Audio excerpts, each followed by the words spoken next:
Denver 911, where is the emergency?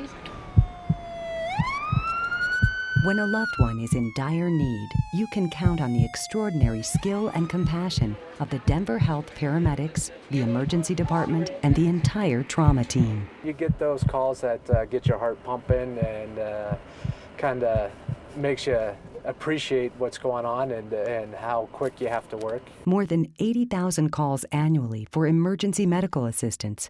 In 2008, 50,000 transports to 12 area hospitals, over 20,000 to Denver Health alone, and more than 98,000 emergency and urgent care visits.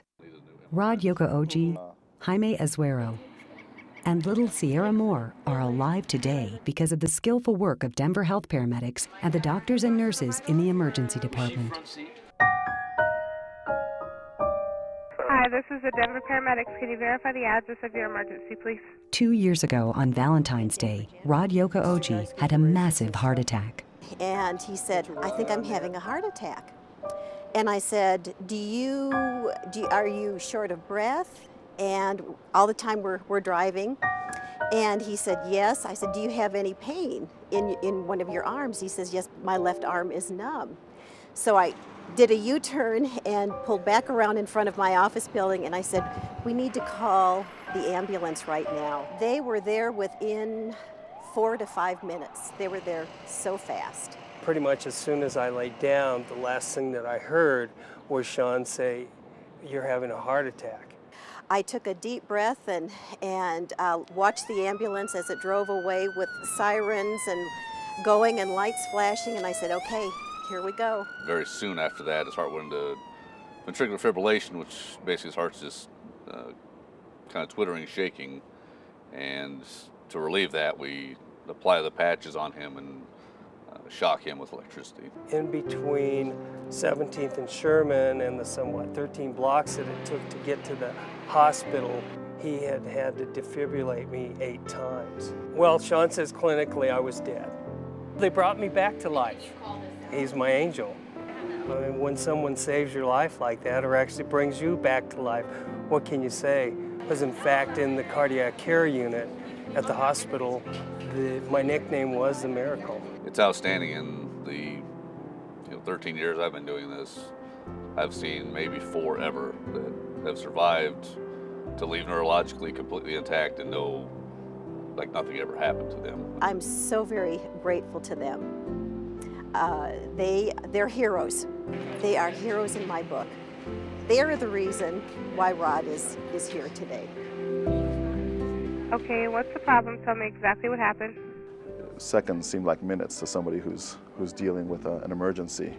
Minutes seem like hours, so we try to get them, the right service as quickly as possible, and this team does it.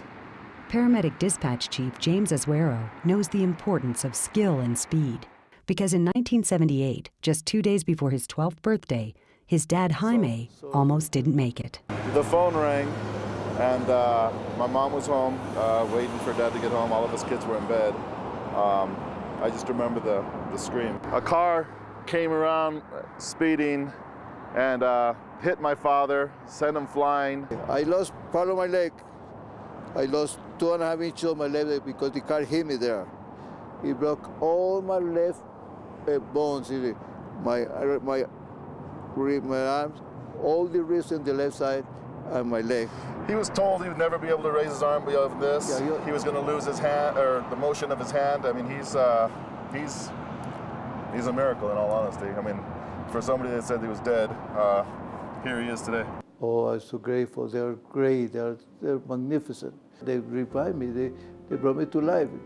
They brought me to my family again. The experience was life-altering for young James. He knew when he grew up he wanted to join the team at Denver Health. I know my dad's alive because of the team, the medics, the ER. I can help somebody on their worst day, and I'm part of an elite team. There's no better hospital than Denver Health for traumatic injury. I mean, they've got the best team. We've got the best hospital, and that's why I'm here.